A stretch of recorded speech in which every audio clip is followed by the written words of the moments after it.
ദിനേശ് പണിക്കർക്ക് അറിയാം, മോഹൻ ചേച്ചിക്ക് അറിയാം. വർഷങ്ങൾക്ക് മുമ്പ് സുരേഷ് ഗോപിയുടെ 50,000 രൂപ, മോഹൻലാലിന്റെ 50,000 രൂപ, മമ്മൂട്ടിയുടെ 50,000, ഈ 1.5 ലക്ഷം രൂപ വാങ്ങിച്ച് കൊണ്ട് തുടങ്ങിയ അമ്മ എന്ന മഹത്തായ പ്രസ്ഥാനം ഇന്ന് നശിച്ച ദിവസമാണ്.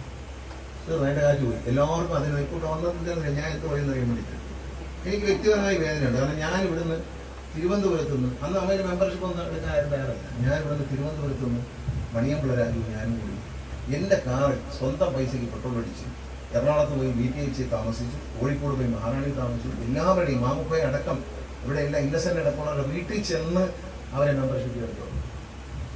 അങ്ങനെ ഉണ്ടാക്കിയൊരു സംഘടന ഇന്ന് മോഹൻലാലും മമ്മൂട്ടിയൊക്കെ ഉപേക്ഷിച്ചാൽ അത് ശിഥിലമാണ്, ഒരു സംശയം വേണ്ട. അതിന്റെ കാറ്റുപോയി. നമുക്ക് അതിലും അംഗങ്ങളായിട്ടുള്ളവരുടെ കൊണ്ട് നമുക്കറിയാം, നമ്മളിതിന്റെ കാറ്റുപോയി. അത് നശിപ്പിക്കണമെന്ന് കുറേ ആൾ കുറേ നാളായിട്ട് ആഗ്രഹിക്കുന്നു. ഇന്ന് ആഗ്രഹം സാധിച്ച് അവർ സന്തോഷിക്കുന്ന ദിവസമാണ്.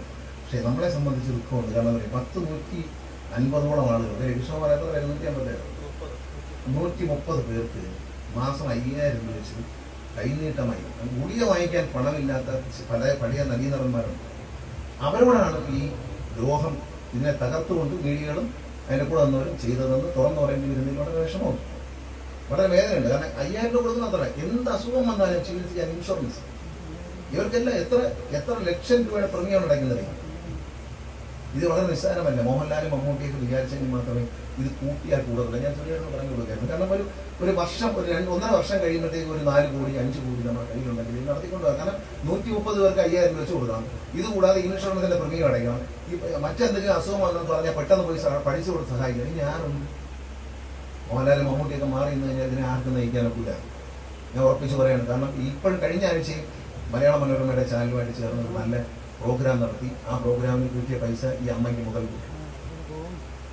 കാണുമ്പോൾ രസമാണ്. ഒരു സംഘടന തകർന്നല്ലോ, സന്തോഷിക്കാം. കുറച്ച് കഴിഞ്ഞ് തകർന്നു എന്നറിയുമ്പോഴത്തേക്ക് അയ്യോ ഇനി ഇതിനെ ആരെ രക്ഷിക്കുന്നതെന്ന് ചോദിക്കാം. അങ്ങനെ പല നമുക്കുണ്ട്.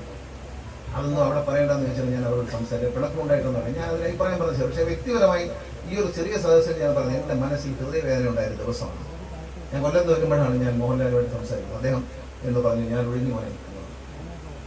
അങ്ങനെ ആവട്ടെ ചേട്ടാന്ന് ഞാൻ പറഞ്ഞു. കാരണം വെച്ചാൽ അദ്ദേഹത്തെ പോലൊരു മഹാനടനെ ഇതിൻ്റെ പേരിൽ അധിക്ഷേപിക്കാൻ ശരിയല്ല, അത് മോശമാണ് എന്ന് എനിക്ക് പറയാനുള്ളൂ. ബഹുമാനപ്പെട്ട മുഖ്യമന്ത്രി അത് തന്നെയാണ് 2-3 ദിവസങ്ങൾക്ക് സൂചിപ്പിച്ചത്. പക്ഷേ എങ്കിലും അതിൻ്റെ പുറകെ അതിനെ ആ ഒരു പ്രസ്ഥാനത്തെ ഞാൻ പറയുന്ന ഇവർ പറയുന്ന ആരും ഇതിൻ്റെ പ്രസിഡന്റായിട്ട് വന്നാൽ ദിനേശ് പണിക്കർക്ക് ഇത് നിലനിർത്താൻ പറ്റില്ല.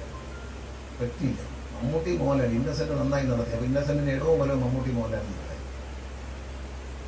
പുതിയ ജനറേഷൻ വരട്ടെ എന്നൊക്കെ പറയുമ്പോൾ ആരാണ് വരുന്നതെന്നൊക്കെ നിങ്ങൾ കണ്ടുപോകണം. എന്താണ് സംഭവിക്കാൻ പോകുന്നത് ഇതൊക്കെ നമുക്ക് വിലയിരുത്താൻ കഴിയാവുന്ന കാര്യം. ഇത് സാധാരണക്കാരെ ഏത് ആൾക്കും അത് മനസ്സിലാവില്ല. അത് സമൂഹത്തിനും ഒരുപാട് നന്മ ചെയ്തൊരു സംഘടനയായിരുന്നു.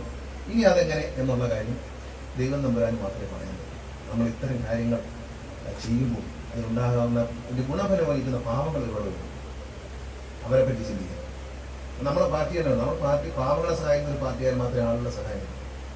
ജനങ്ങളുടെ മനസ്സിൽ സ്ഥാനം നേടാൻ പറ്റുന്നത്. ഏറ്റവും പാവപ്പെട്ടവർ ഇന്നും പാവപ്പെട്ടവരാണ്. ഒരുപാട് പേര് ജീവിതത്തിൽ ഉയരാനുണ്ട്. ഇപ്പം നമ്മളൊരാൾ കടം വാങ്ങിച്ച് ബിസിനസ് ചെയ്ത് പൊളിഞ്ഞു, അയാൾക്ക് കാശ് കൊടുത്ത് സഹായിക്കണം. പക്ഷെ ഒരു നിവൃത്തിയുമില്ലാതെ. കാരണം ചിലർക്കൊരു ശാപം പോലെയാണ്. ഒരാൾക്ക് അസുഖം മാറുമ്പോൾ വീട്ടിൽ വേറെ. അങ്ങനെ ചില വീടുകളിലൊക്കെ ചെന്ന് നോക്കി കഴിഞ്ഞാൽ എന്തോ ശാപം കിട്ടിയവരാണ്. കാരണം അച്ഛന് സുഖമില്ല, അമ്മയ്ക്ക് സുഖമില്ല, മക്കൾക്ക് കുഞ്ഞുങ്ങൾക്ക് പരിശോധന, ഓപ്പറേഷൻ, ഇങ്ങനെ നമ്മുടെ ഹൃദയം പൊട്ടുന്ന തരത്തിലുള്ള ഒരു പരിഹരിക്കാൻ കഴിയില്ലല്ലോ ദൈവമേ എന്ന് ആലോചിച്ച് വിഷമിപ്പിക്കുന്ന പല സംഭവങ്ങളും നമ്മൾ ചുറ്റുപാടും.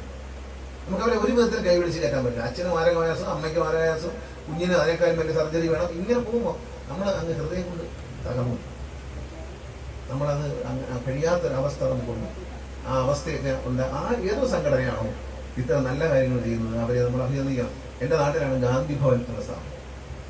ഇന്ന് ലോകം മുഴുവൻ അറിയപ്പെടുന്ന ഒരു